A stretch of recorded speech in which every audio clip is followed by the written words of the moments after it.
Hey everybody, Phil Scott here, and welcome to the Everyday Wallet. On this YouTube channel, we're going to be looking at personal finance from an everyday point of view. Yeah, I know there's other channels out there that talk about personal finance, but I've come across some numbers recently that tell me that we all could use just a little bit more help and encouragement with our personal finances. Did you know that it's estimated that almost 70% of US adults have less than $1,000 in savings? Think about that. Less than $1,000 set aside in case of an emergency. That's a pretty alarming number. That's crazy if you really break it down. I mean, if you have a car and a tire blows out, that could be several $100s just to get that tire fixed. Or if you have an unexpected medical emergency come up, that could easily clean out $1,000 from a savings account. And yet the majority of adults in the US have less than $1,000 set aside for such an event.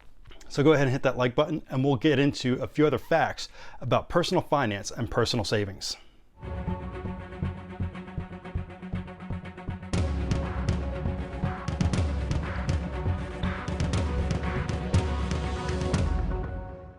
So yeah, there's other channels out there about personal finance, videos, bloggers, vloggers, a whole lot of information out there. And a lot of these folks out there with these channels are millionaires. They've arrived, they've achieved what they've set out to do, and they're trying to encourage you to get to where they're at. And while it is good to learn from somebody who's done something successful, it's also beneficial to encourage each other as we're going through the steps of life together. So that's what this channel is about. I'm not telling you how to invest your money. I'm not going to tell you how to save your money. I'm not a personal finance advisor. I'm not a certified public accountant. By no means am I telling you what you should do with your money. That's up to you and you alone on what you do with your money. In fact, I encourage you to get a personal finance coach or a financial advisor to help you with your money-making decisions. With that being said, let's talk about some other interesting numbers when it comes to personal finance and how much money people are saving. According to an article published by CNBC in May of 2019, 25% of US adults have nothing set aside for retirement. Nothing. No savings account for retirement, no 401k with their employer, nothing set aside for retirement. I would love to see that number closer to the 0% mark than the 25% mark. In that same article, they reported that 36% of those with a retirement account of some sort actually felt that that retirement account was on track to meet their financial needs when they retire. So 36% of the 75% that actually have an account, right? There's some math for you. 36% of 75% that have a retirement account actually feel it's on track to meet their financial needs. Now, I would love to see that number closer to the 100% mark, right? So I would love to see those without a retirement account close to zero, and those who feel that their account is on track to meet their financial needs at the 100% mark. So you remember that number that I shared at the beginning of the video, that 70% of Americans have less than $1,000 in savings?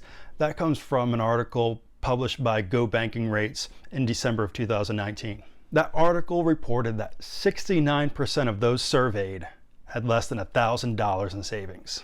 That same article reported that about 25% of those surveyed were focused on retirement. That means 75% were not. That's a huge number of people who are not actively preparing for retirement. 45% of those surveyed have absolutely nothing in their savings.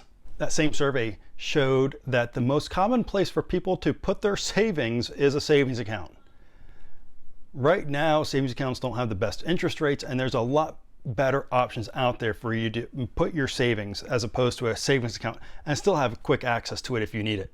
So it's one thing to look at these numbers, like 69% of Americans have less than $1,000 in savings, 45% have nothing in savings.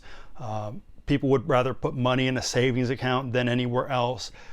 Why? Why is this where we're at with all this information out there? Why are we in a situation where so many people are not ready for retirement, not working towards retirement, not set up in case of an emergency. The article by Go Banking Rates provided many reasons why people are not saving for their future, not putting money in for retirement, or even just in a savings account for a rainy day fund. The top 4 reasons are as follows.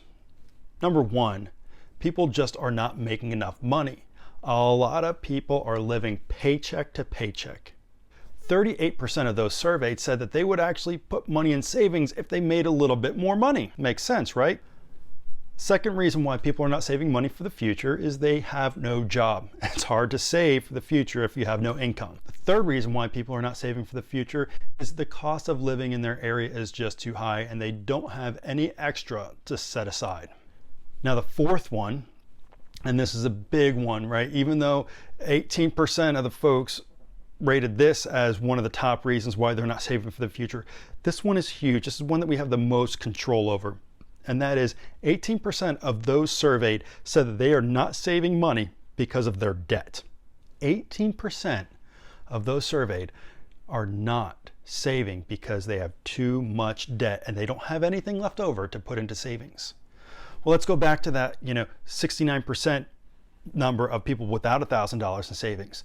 See, if we can't put that money aside for savings, or we're not putting that money aside for savings, then when anything comes up, we're going to be having to use our credit cards or figure out other ways to get that money, whether it be a payday advance loan or whatever it may be, to try and get that money to pay that bill that we didn't save for. And so it ends up being this ongoing revolving cycle of getting further and further into debt and not being able to pay off debt and not being able to save for the future and not being able to save for emergencies. So this brings us to why another channel on personal finance. These articles were not talking about the millionaires and the billionaires of our country. They were talking about the everyday person, the you and the me, the people who are trying to make a living, the people who are working their daily job, doing the daily grind, trying to do the best for their families. The responses to these surveys represent the average person and the things that they are dealing with on a day in, day out basis. So we're just everyday people facing everyday financial challenges. As these articles state, we are still struggling with our money. The majority of us need just a little bit more help, just need a little bit more encouragement for our personal finances. And while it is good to listen to the millionaires and the billionaires on what we should be doing to achieve their financial success, sometimes what they did does not work for us. We're going to be talking about everyday finances for the everyday person coming from an everyday guy. Not going to be trying to sell any courses, not going to be trying to sell any books, just sharing my views and my experience with debt, loans, student loans, car loans, home loans. I'm going to be talking about credit cards. We'll be talking about 401ks, stock market, retirement plans. I'm going to be talking about strategies for preparing for the future. We're going to be talking about tips and ways to save money, things that you can do to offset your living costs and your living expenses. We're going to be talking about everyday finance, and that's going to cover a wide variety of things. So go ahead and comment below if there's any topics that you have that you would like me to do a little bit of research on and discuss in upcoming videos. Be sure to hit that like button and subscribe to the channel. That way you can be notified when new videos are posted. In the meantime, keep on saving and grow your everyday wallet just a little fatter.